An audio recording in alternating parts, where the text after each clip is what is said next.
बिस्मिल्लाहिर्रहमानिर्रहीम। अस्सलामु अलैकुम डियर स्टूडेंट्स, प्रीवियस लेक्चर के अंदर हमने डिस्कस किया था ट्रीटमेंट ऑफ किडनी। उस ट्रीटमेंट के अंदर हमने कहा था कि डायलिसिस के कुछ मेथड्स हैं, यानी हमने पेरिटोनियल डायलिसिस को देख लिया था। पेरिटोनियल डायलिसिस के साथ सेकंड वन था हीमोडायलिसिस। अब हीमोडायलिसिस मीन है क्लीनिंग ऑफ ब्लड, ठीक है, क्लेंसिंग ऑफ ब्लड। अब इसमें क्लेंसिंग ऑफ ब्लड के लिए डायलाइजर यूज होता है। ये dialyser as a artificial use होता है, ठीक है। देख लेते हैं, in haemodialysis patients blood is pump through an apparatus called. अब हीमोडायलिसिस के अंदर पेशेंट ब्लड जो है ये पंप होगा एक अपरेटस के जरिए, उसको डायलाइजर कहेंगे। अब ये dialyser act as a artificial kidney करता है। देखें, the dialyser contains long tubes the wall of which act as a semi permeable membrane. अब ये जो डायलाइजर है ये कंटेन होता है, मुश्तमिल होता है एक लॉन्ग ट्यूब्स के ऊपर। अब वो जो लॉन्ग ट्यूब है उसकी जो वाल होंगी ये एक्ट करेंगे as a semi permeable membranes, यानी मखसूस सब्सटेंस को गुजरने के लिए परमिशन देगी। Blood flows through the tubes while the dialysis fluid flows around the tubes।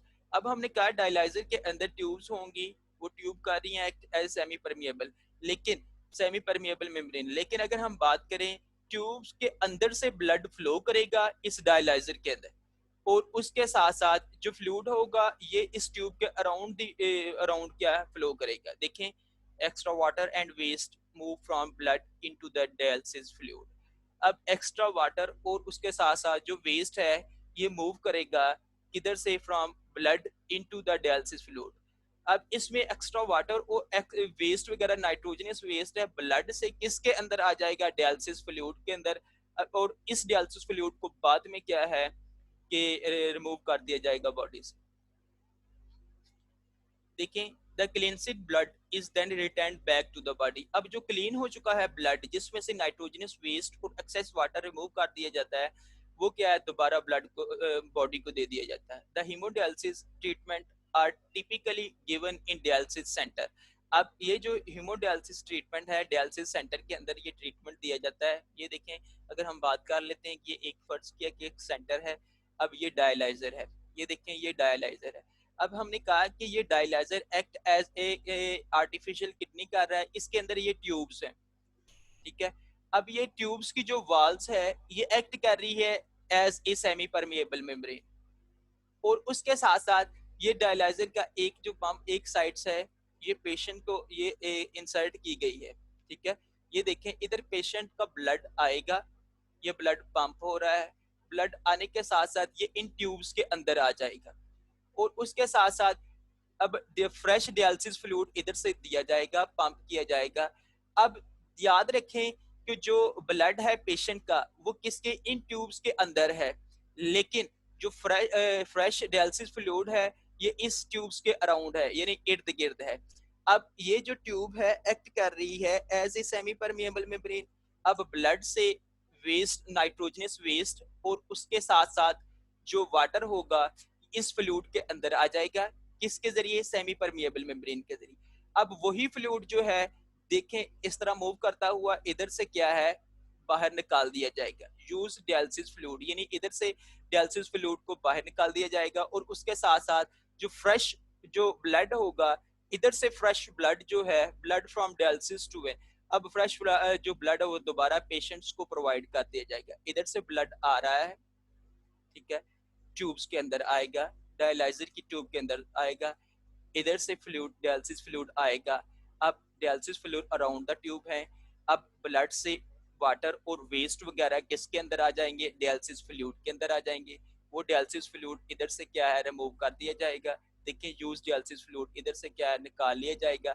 अब इस डायलिसिस फ्लूइड के अंदर वेस्ट और एक्सेस वाटर है, बाकी जो फ्रेश वाटर होगा वो, सॉरी टू से, बाकी जो फ्रेश ब्लड होगा वो ब्लड दोबारा पेशेंट को प्रोवाइड कर दिया जाएगा। इस तरह से हीमोडायलिसिस का ट्रीटमेंट, इस तरह से हीमोडायलिसिस का जो फिनोमेना है वो पॉसिबल होता है। अब अगर हम बात करें किडनी ट्रांसप्लांट की, अगर एक किडनी है मुकम्मल तौर पर काम करना छोड़ देता है तो उसकी ट्रांसप्लांटेशन पॉसिबल हो जाती है, वो देख लेते हैं। We know that dialysis need to be repeated after every few days. अब डायलिसिस क्या है, रिपीट की जाती है आफ्टर एवरी फ्यू डेज, हर चंद दिन के बाद, and is unpleasant for patients and attendants. अब ये जो पेशेंट्स के लिए और उसके साथ साथ जो उस पेशेंट का ट्रीटमेंट कर रहा है अटेंडेंट, ठीक है, इन दोनों के लिए अनप्लेजेंट है, ठीक है, ना खुशगवार है। हर रोज हर हफ्ते में यानी ये ट्रीटमेंट किया जाना ये पेशेंट्स के लिए और उसके साथ साथ जो ट्रीटमेंट कर रहा है उसके लिए ना खुशगवार है। And other treatment for the end stage kidney failure is transplantation. अब एक दूसरा ट्रीटमेंट है जिसमें किडनी मुकम्मल तौर पर फेल हो जाता है, वो क्या है, किडनी ट्रांसप्लांटेशन, यानी एक किडनी को यानी खराब किडनी को नॉर्मल किडनी से रिमूव कर दिया जाता है। It is replacement of patients damage kidney. इसके अंदर पेशेंट्स की डैमेज किडनी को रिप्लेस कर दिया जाएगा with A donor healthy kidney, donor की हेल्दी किडनी के साथ। किडनी में बी डोनेटेड बाय ए डिसीज डोनर और लिविंग डोनर। अब ये जो किडनी जो डोनेट करता है डोनर है, ये डिसीज भी हो सकता है, डिसीज डोनर यानी जो बंदा मर जाता है कुछ देर यानी उसका टाइम थोड़ा सा होता है, डिसीज डोनर, ठीक है, मरा हुआ बंदा भी हो सकता है और उसके साथ साथ लिविंग डोनर यानी जिंदा डोनर भी हो सकता है। द डोनर मे और may not be relative of the patients. अब ये जो डोनर है ये हो भी सकता है और नहीं भी हो सकता है, रिलेटिव्स क्या किसका, पेशेंट्स का। और उसके साथ साथ बिफोर ट्रांसप्लांट, लेकिन इससे पहले ये हो भी सकता है रिलेटिव, नहीं भी हो सकता है, लेकिन उससे पहले क्या करना है, the tissue protein of donor and patients are matched. लेकिन जो टिश्यू प्रोटीन है डोनर की और उसके साथ साथ पेशेंट्स की ये मैच करनी चाहिए, टिश्यू प्रोटीन मैच करनी जरूरी है, ठीक है, डोनर की और उसके साथ साथ पेशेंट्स की। The donor's kidney is transplanted in patient's body and is connected to the patient's blood and urinary system। अब डोनर की जो किडनी है वो ट्रांसप्लांट करनी किसमें, पेशेंट्स के अंदर, ठीक है, पेशेंट्स बॉडी, लेकिन किधर कनेक्ट करनी है, patients blood and urinary system, ठीक है, यूरिनरी सिस्टम के साथ अटैच करनी है जिसकी वजह से वो नॉर्मल काम परफॉर्म करना स्टार्ट कर देगा।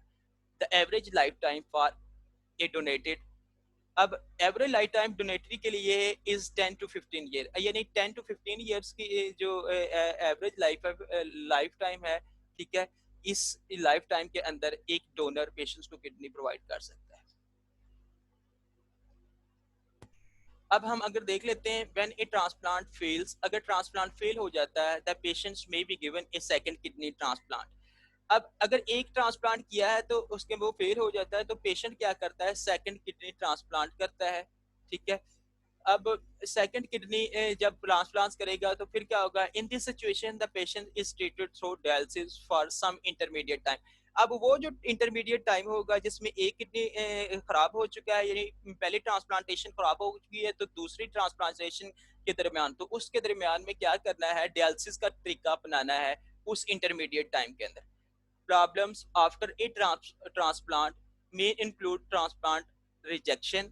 अब जो ट्रांसप्लांट, जब आपने ट्रांसप्लांट की थी, जब ट्रांसप्लांट होती है तो उसमें प्रॉब्लम्स क्या आती हैं कि ट्रांसप्लांट रिजेक्शन, यानी ट्रांसप्लांट के दरमियान ट्रांसप्लांट रिजेक्शन हो जाती, कोई रिजेक्ट चीज हो जाती है, और उसके साथ साथ उस प्रोसेस में उस ट्रीटमेंट के अंदर इन्फेक्शन हो सकता है, इम्बैलेंस इन बॉडी सॉल्ट्स, और उसके साथ साथ जो बॉडी का सॉल्ट है वो इम्बैलेंस हो सकता है which can lead to bone problems and ulcer.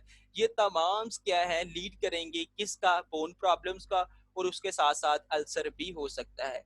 जब ये आप ट्रांसप्लांट करते हैं, अगर ट्रांसप्लांट सही नहीं होता तो उसके नतीजे में क्या, ठीक है, ये तमाम इन्फेक्शन होंगे, उसके साथ साथ बोन प्रॉब्लम्स और अल्सर का भी सबब हो सकता है। बेटा ये था जो हमने अभी डिस्कस किया। तमाम इस स्लाइड्स के अंदर हम देख लेते हैं डोनर फंक्शनिंग किडनी। ये डोनर फंक्शनिंग किडनी हमने रिमूव कर लिया है, ठीक है। किडनी ट्रांसप्लांट इसको करना है किसमें, डैमेज किडनी के साथ। ये दोनों क्या है, नॉन फंक्शनिंग किडनी है, ठीक है। ये रेसिपिएंट की है, पेशेंट्स की है जो बीमार पेशेंट है, ठीक है। जो बीमार पेशेंट रेसिपिएंट है उसकी नॉन फंक्शनिंग किडनी है। अब इन नॉन फंक्शनिंग किडनी को, एक किडनी को रिमूव कर दिया जाएगा। अब उस किडनी जो रिमूव कर दी उसके ऊपर क्या है, नॉर्मल किडनी लगा दी जाएगी। इस तरह जब नॉर्मल किडनी लगा दी जाएगी ये काम करना बंद कर देगा, तो तमाम फिल्ट्रेशन का काम ये नॉर्मल किडनी परफॉर्म करेगी उसी तरीके से जिस तरह पहले हो रहा था, ठीक है। या यूरेटर या यूरिनरी ब्लैडर्स में, यानी यूरिनरी सिस्टम नॉर्मल वे के अंदर काम करना स्टार्ट कर देगा, यानी डोनर और रेसिपिएंट दोनों का जो यूरिनरी सिस्टम है ये नॉर्मल वे के अंदर काम करना स्टार्ट कर देगा। दोनों क्या है, इजीली यानी इजीली सरवाइव कर सकते हैं, कोई मसला नहीं हो सकता, ठीक है। अब ये डोनर और रेसिपिएंट, जाहिर है ये अब ट्रांसप्लांट करने से पहले डोनर और रेसिपिएंट के टिश्यू प्रोटीन को मैच करना जरूरी है, ठीक है। डियर स्टूडेंट्स, आज का लेक्चर हमारा इधर तक ही था। उम्मीद करता हूँ कि आपको समझ आ चुकी होगी। ओके,